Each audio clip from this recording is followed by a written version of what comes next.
ఒక వీడియో అండి ఇది. యాక్చువల్గా నాకు దేవుడు అంటే యెహోవా దేవుడు యేసయ్య చాలా ఇష్టం అనమాట. అందుకని నేనేంటంటే అందరికీ దేవుని యొక్క మాట అందరికీ అందాలి, దేవుని యొక్క ప్రార్థన అందరూ వినాలనే తలంపుతో యూట్యూబ్ ఛానల్ ఓపెన్ చేసి వాక్యాలు చెప్తున్నాను.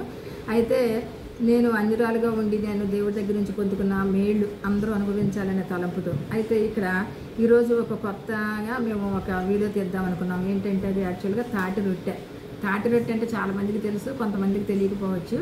ఇది తాటి పండు నుంచి అది ఆ పల్పు లాంటివి తీసి చేస్తారు రొట్టె. అయితే దీంట్లో ఎందుకు చేస్తున్నాం అంటేనండి, యాక్చువల్గా కావాల్సిన ఇంగ్రీడియంట్స్ చెప్తాను ఫస్ట్ మీకు. ఇది బియ్యం పిండి తీసుకోవాలి, బియ్యం రవ్వ తీసుకోవాలి. ఫస్ట్ ఈ బియ్యం రవ్వ కప్పు తీసుకోవాలి, దానికి 3 అంతలుగా ఈ పల్పు తీసుకోవాలి తాటి పండుది.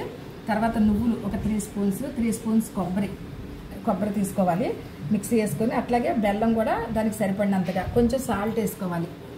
అట్లాగే 1 స్పూన్ నెయ్యి కూడా వేసుకోవాలి. వేసుకున్న తర్వాత ఇదన్నీ కలిపేసేసి ఇట్లాగా మనం ఒక పేస్ట్లా తయారు చేసుకొని పెట్టుకోవాలి. ఫస్ట్ బియ్యం రవ్వ నానపెట్టుకోవాలి, ఒక 2-3 అవర్స్ నానాలన్నమాట, లేకపోతే గట్టిగా ఉంటుంది. నానిన తర్వాత ఈ పల్పు ఇవన్నీ వేసి కలిపినటువంటి మిశ్రమం నేను ఇలా రెడీ చేసి పెట్టుకున్నాను. అయితే అసలు ఇది చేయడానికి గల కారణం ఒకటి ఉంది, అందుకే మీకు చెప్దామని.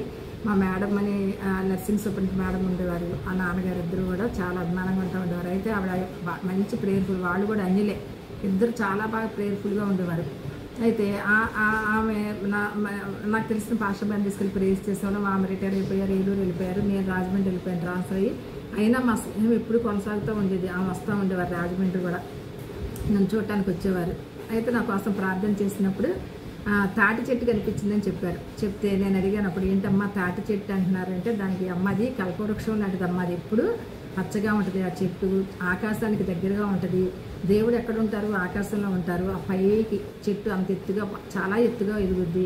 తర్వాత దాని చెట్టు ఆకులు ఎప్పుడు పచ్చగా ఉంటాయి. దాని ఆకులేమో ఇల్లు నేస్తానికి పైన కప్పుతారు, ఇంటి పైకప్పుకి నేస్తారు ఆకులతోటి. అట్లాగే కాయలు వస్తే ముంజులు తింటారు. ఆ ముంజులు తినకపోతే కాయ పండితే దాని పలుపు తీసుకొని ఇలా పిండి వంటలు చేసుకుంటారు.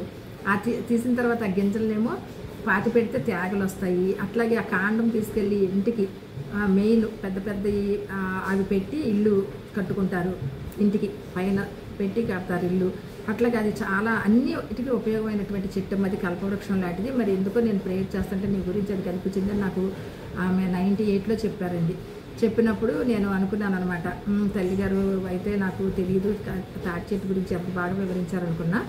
అందుకని ఏంటంటే యాక్చువల్గా ఈరోజు మేము ఆమె జ్ఞాపకం చేసుకుంటూ దేవుడు మరి నా విషయంలో చూపించినటువంటి ఆ తాటి చెట్టు, ఆ కల్పవృక్షం గురించి చెప్పాలని, అట్లాగే ఈ రొట్టె చేసి చూపించాలని చెప్పి అనుకున్నాం అనమాట. అందుకే ఇంగ్రీడియంట్స్ అన్నీ చెప్పడం జరిగింది. ఇప్పుడు మేము ఇది రొట్టె వేసిన తర్వాత చూపిస్తాం.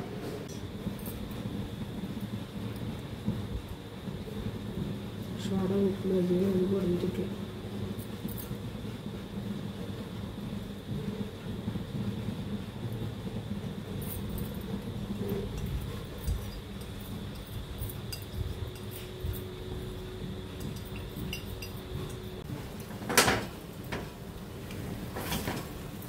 ఇది ప్లేట్లోకి వేసుకోవాలి, తిరిగిపోద్ది అనమాట. ఇది యాక్చువల్గా బియ్యం రొట్టె కదా, బియ్యం పిండి కదా, పిండి లాగా ఉండదు. ఎక్కువసేపు మాడిపోతుంది, తీసేయాలి, కాలిపోయింది.